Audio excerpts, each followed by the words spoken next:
Hola, soy el profesor Carlos Fernández Agart, para aquellos que no me conocen, y este es mi tercer video sobre temas climáticos. Para aquellos que han visto los dos videos anteriores, en los cuales hablamos un poco de la historia de la meteorología y la climatología, voy a decepcionarles porque en este video no voy a tratar el tema que había prometido, que era las variaciones en la actividad solar, ya que pensándolo mejor decidí agregar los contenidos que hoy voy a darles a conocer y que les van a ayudar a la comprensión de determinados fenómenos que se producen en relación con los temas que vamos a tratar en los próximos programas. Es decir, esta va a ser una especie de clase de preparación, por decirlo de alguna manera. El objeto es tratar de que estos videos sean lo más para todo público que sea posible, por lo cual las explicaciones nunca están, podemos decir, nunca sobran, ¿no? Bueno, vamos a suponer que hemos decidido y hemos conseguido trasladar la Tierra a un lugar más tranquilo de la galaxia, lejos de cualquier gran influencia gravitacional. Este es nuestro planeta Tierra, va a conservar su masa, su atmósfera, todas sus características. Y vamos a suponer de que de alguna manera mágica pudiéramos conseguir también que se conserven sus temperaturas, ¿no? Bueno, al no haber un calentamiento por la zona ecuatorial, ya se produciría algún tipo de diferencia. Sí, efectivamente. La Tierra está recorrida por vientos que circulan dentro de su atmósfera y que en general se dirigen desde las zonas más frías hasta las zonas más calientes, precisamente porque el aire cuando es calentado sube. ¿Y dónde es más calentado el aire? En la zona ecuatorial, donde tenemos el sol directamente de arriba. En las zonas polares, donde el sol es muy tangencial, vamos a recibir una mucho menor cantidad de calor. Ese aire regresa por las altas capas de la atmósfera nuevamente a la zona polar. En realidad es un poquito más complicado, como puede verse en el esquema, en la fotografía o dibujo que adjuntamos, porque este proceso se produce a lo largo de varias celdas, pero el resultado final es el mismo. Es decir, de que el aire frío de los polos va a parar al ecuador, donde se calienta y en definitiva vuelve a los polos.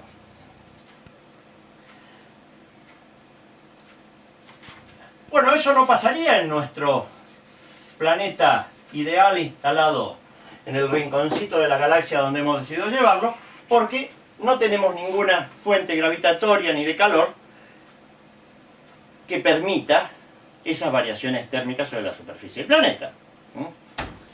Pensemos que en el caso nuestro el Sol es el responsable del 99,99 y varios 9 más por ciento del total de calor que recibe nuestro planeta. Pero además de eso habría otra consecuencia más. Si nosotros volvemos a mirar el mismo dibujo de hace un rato, vamos a darnos cuenta de que hay vientos que no van de norte a sur o sur a norte, sino que circulan, como podemos comprobarlo todos los días, en la región donde yo vivo, el viento, por ejemplo, del este es bastante frecuente. Y en general, ese tipo de vientos son bastante frecuentes, y los vientos que giran en sentido contrario al giro del planeta. ¿A qué se debe eso? En este planeta ideal nosotros no tendríamos vientos. Y les voy a decir por qué. Porque la causa por la cual los vientos giran en sentido contrario a la atmósfera no es porque la atmósfera esté retenida por algo por fuera, y el planeta gire abajo, sino que sí, la atmósfera se encuentra retenida por algo fuera, y ese algo es la gravedad de la Luna y del Sol, fundamentalmente, que son los dos que más nos influyen, y en ese orden. Mientras que en este planeta ideal nosotros no tendríamos ninguna fuerza gravitatoria que tirara de nuestra atmósfera. Naturalmente tampoco tendríamos mareas, porque las mareas son el resultado de la gravitación fundamentalmente de la Luna, pero también del Sol, sobre nuestros océanos. Ahora vamos a ver nuestra Tierra real. Y vamos a estudiar un poquito la dinámica del conjunto Tierra-Luna. La Luna es un satélite natural muy grande. La mayor parte de los planetas tienen lunas y esas lunas son de muy pequeño tamaño en relación con el tamaño planetario. A pesar de que hay lunas más grandes que nuestra Luna, corresponden, es decir, son satélites de planetas gigantes como Júpiter o Saturno. El único que tiene una luna comparable es el último de nuestros planetas, Plutón, donde la luna Caronte es comparativamente más grande que nuestra luna. Y su comportamiento orbital, la del conjunto Plutón-Caronte, es bastante similar al comportamiento orbital del conjunto Tierra-Luna. En la escuela primaria siempre nos dijeron de que la Luna giraba alrededor de la Tierra. Es una verdad a medias, en realidad. Sabemos que las verdades a medias no son necesariamente verdades, ¿no? Porque también la Tierra realiza un movimiento donde intenta seguir la rotación de la Luna. Si yo tuviera, por ejemplo, una Luna del mismo tamaño y peso que la Tierra, especialmente del mismo peso, sería lo mismo que cuando se sientan dos chicos en el sub y baja. Dos chicos de peso similar, sentados en el sub y baja. Este sub y baja va a encontrar su equilibrio en el medio. Por lo tanto, el centro de giro de estos dos cuerpos celestes estaría ubicado aproximadamente en el medio, entre la línea que une sus centros el centro de gravedad de cada uno. Es decir, el baricentro del sistema, que es como se llama, estaría ubicado en el medio. Algo bastante parecido pasa, por ejemplo, con dos estrellas cercanas, es decir, concretamente con la estrella Alfa Centauro, que es doble. Son dos estrellas de aproximadamente la misma masa, que giran como si fuera una boleadora, cada una alrededor de la otra. Es decir, en realidad, ninguna gira alrededor de la otra. Ambas giran alrededor de un punto común llamado baricentro. Como la Tierra es mucho más masiva que la Luna, el diámetro lunar es aproximadamente entre 1/3 y 1/4 del terrestre. Pero la masa de la Luna es unas 80 veces más liviana que la Tierra. Entonces, el centro de gravedad, como de este lado del sub y baja se sienta un gordo, gordo, gordo, y de aquel lado hay un flaquito, el centro de gravedad en realidad está ubicado dentro de la Tierra, pero no en su centro, sino en un punto. Vamos a dibujar el centro de gravedad de este triangulito, sino en un punto que está a unos 4.600 kilómetros del centro de la Tierra, es decir, a unos 2.000 kilómetros por debajo de mis pies, si yo llego a tener la Luna exactamente arriba de la cabeza. Consecuencias de esto. En primer lugar, estoy contento porque sin haber hecho régimen, puedo pesar unos 120 gramos menos en este momento. ¿Por qué? Porque la gravedad lunar está tirando para arriba y descontándose de la gravedad terrestre. En cambio, dentro de 12 horas voy a pesar 120 gramos más. Es decir, que la diferencia entre tener para una persona que esté ubicada, por ejemplo, sobre la línea ecuatorial, donde la Luna puede estar exactamente arriba de su cabeza, la diferencia en su peso, si pesa unos 70 kilos, es del orden de los 244 gramos. Esté ubicado con la Luna bajo sus pies o con la Luna encima de su cabeza. Consecuencias. Las conocemos, las consecuencias. La primera son las mareas.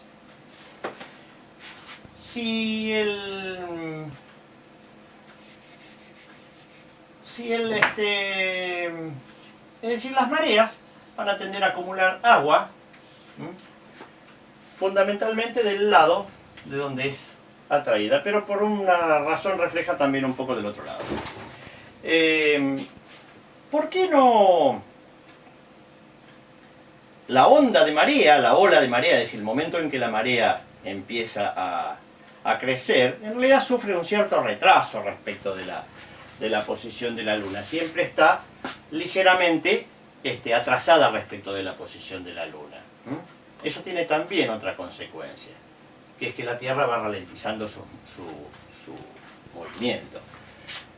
Hace unos 600 millones de años teníamos un día de 22 horas.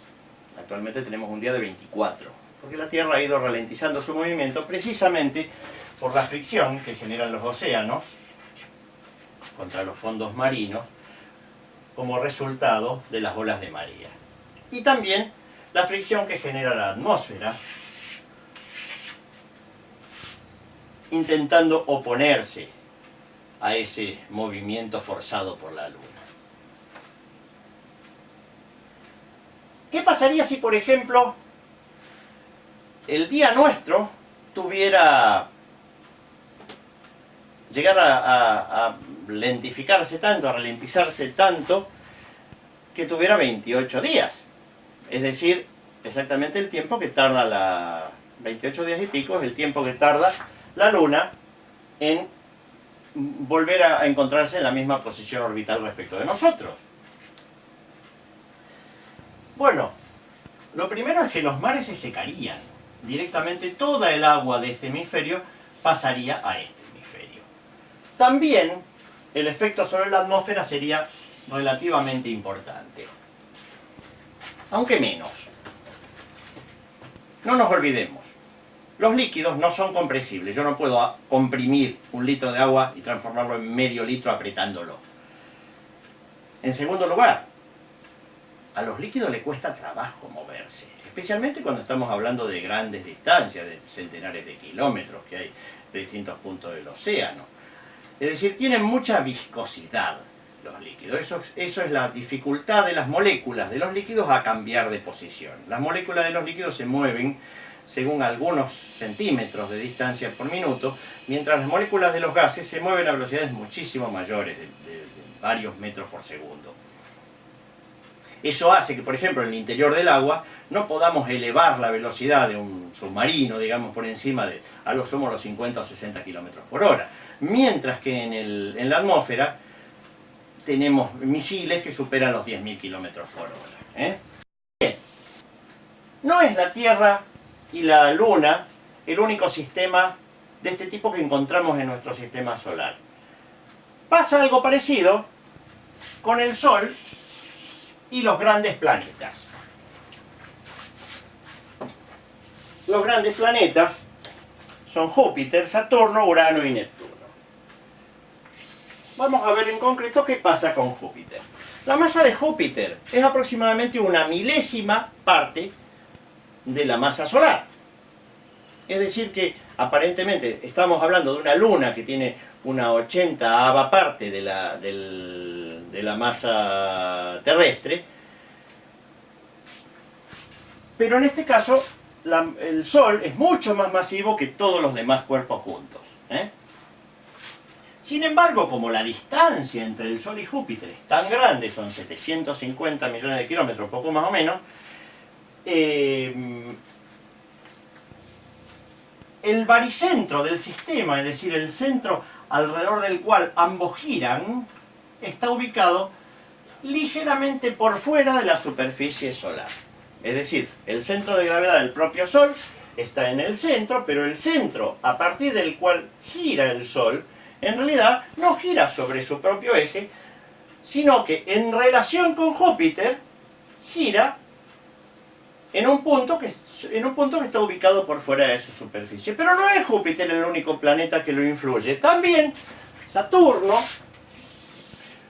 unas 3 veces más chico y ubicado a casi el doble de distancia, tiene una influencia importante, hace que podemos decir de que el baricentro se